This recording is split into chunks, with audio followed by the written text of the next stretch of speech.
Hi, my name is Aaron, and in this video I want to talk about building pharyngeal resonance. Okay, building pharyngeal resonance.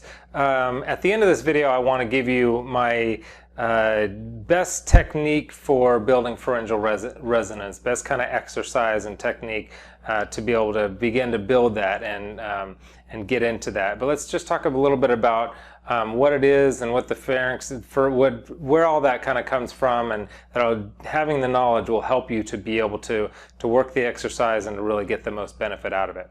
So what is resonance? Let's just talk about that. Resonance it's a deep, full, reverberating sound. It's basically exactly what you want with your singing. It's what everybody wants with their singing. You want this deep, full, kind of resonant, just this resonant, I'm using, or reverberating, kind of like sound that is just big and full as it comes out, and these powerful, these powerful singers.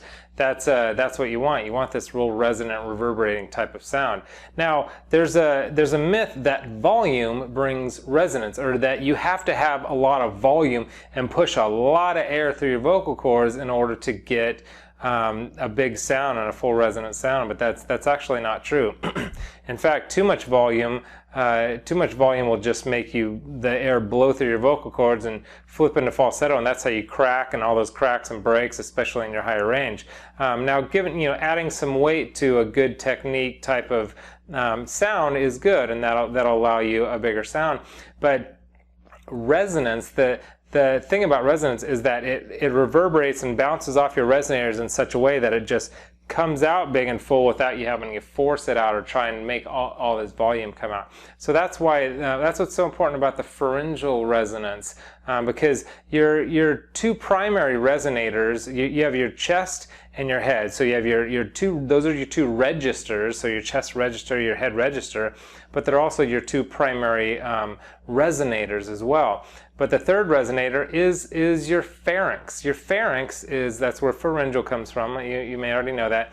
But your pharynx is in the back of your throat, up and down, up and down in the back of your throat. Your pharynx. You got your nasal pharynx, you got your oral pharynx, and so on and so forth. So that's your pharynx back there. And what happens is the sound, as it comes up and you use that pharyngeal resonator, it bounces off the walls of your pharynx and creates a bigger sound as it comes out of your mouth.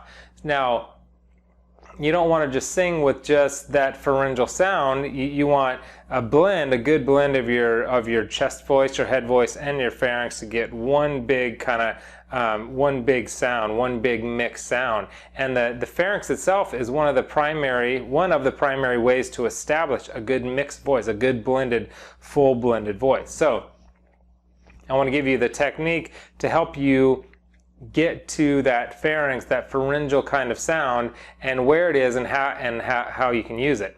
The NG sound, that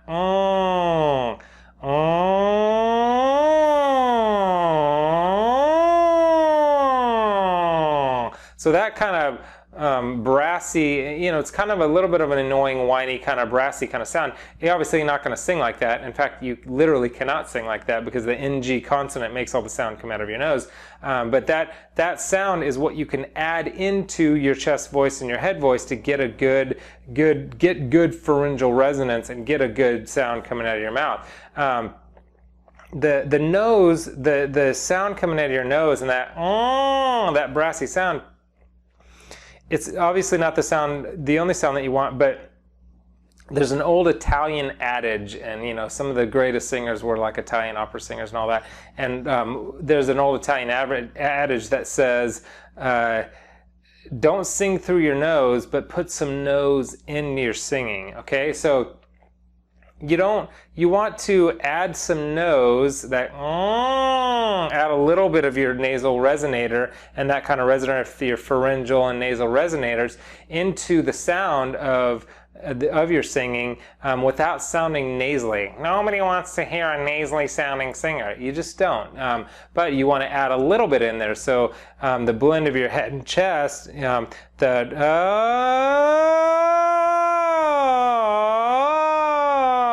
that kind of sound, it gives you that kind of resonant sound, a little bit of that sound with a little bit of the head and a little bit of the chest. So it's that so it's got a full sound, and it does have some volume, but more than that, it's got resonance. It's got kind of the sound reverberates off the walls of your pharynx and your chest and your head, and you get that kind of full sound. So that is building pharyngeal resonance. That's how you build pharyngeal resonance. One of the best ways is with that NG consonant, that putting that pharynx, that pharynx pharyngeal resonator into your singing. So that's basically that. That's a little bit of an advanced lesson.